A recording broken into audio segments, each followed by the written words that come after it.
Então, estamos resolvendo o exercício 77 do capítulo 7 do Senju. E os dados iniciais, então, são a temperatura de entrada de 20 graus Celsius, temperatura de saída de superfície de 100 graus Celsius, a velocidade do ar de 52 metros por segundo, e temos, então, 20 tubos, 20 colunas de tubos e 10 linhas de tubos.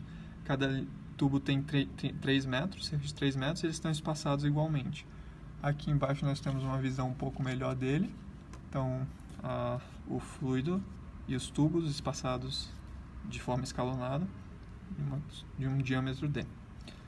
Para realizar o experimento, nós consideramos que todo o fluido está em regime permanente. E como não temos a temperatura de saída para calcular a temperatura média, supomos que a temperatura média é cerca de 35 graus Celsius, e pela tabela A15 conseguimos todas essas propriedades. Ainda na tabela A15 conseguimos a densidade do ar na entrada, e na tabela A9 conseguimos a entalpia de vaporização da água a 100 graus Celsius.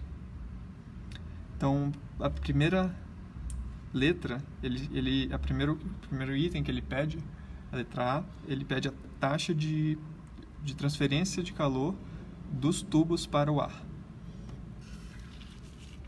Dessa forma, primeiro calculamos a velocidade máxima. Essa é a fórmula que se utiliza para tubos escalonados, e obtemos 8,67 metros por segundo. Calculado a velocidade máxima, conseguimos calcular o Reynolds com a densidade média, a velocidade máxima, o diâmetro do tubo e a viscosidade do fluido. Depois disso, com o número de Reynolds, conseguimos identificar a fórmula do número de Nusselt, e substituindo todos os valores conseguimos um Nusselt 70,88. Como o número de colunas de tubos escalonados é maior do que 16, podemos assumir que esse número é constante em todo o sistema.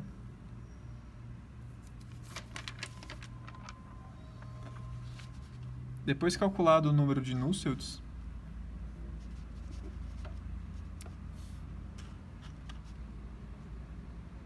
temos que calcular o coeficiente de transferência de calor convectivo. Essa é a fórmula, então conseguimos 116,3 watts por metro quadrado Kelvin. Em seguida, precisaremos utilizar a quantidade de número de tubos, que multiplicando o número de linhas pelo número de colunas, 200 tubos no total. A área superficial é o número desses tubos, vezes π, vezes o diâmetro, vezes o comprimento, 30,16 metros quadrados. O fluxo máximo, a densidade inicial, a densidade de entrada, a velocidade, número de colunas, o S e também o comprimento dos tubos. Temos 7,5 aproximadamente kg por segundo de vazão máxima.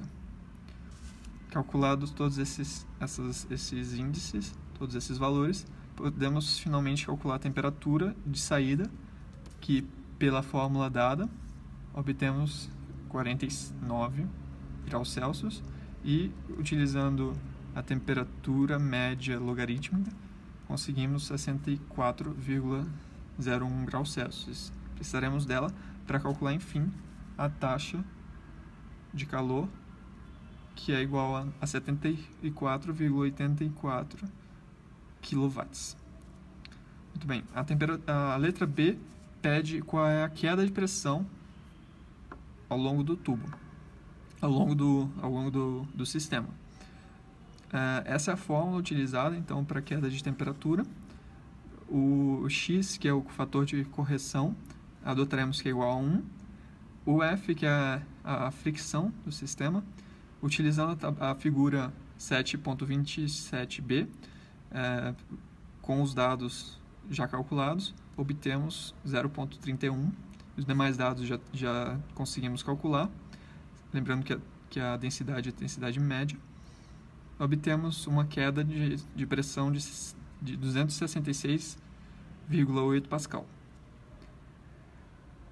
A letra C, então, pede a taxa de condensação de vapor pela fórmula dada e pela entalpia achada na tabela A9, conseguimos que a tal taxa é de 0,03316 kg por segundo.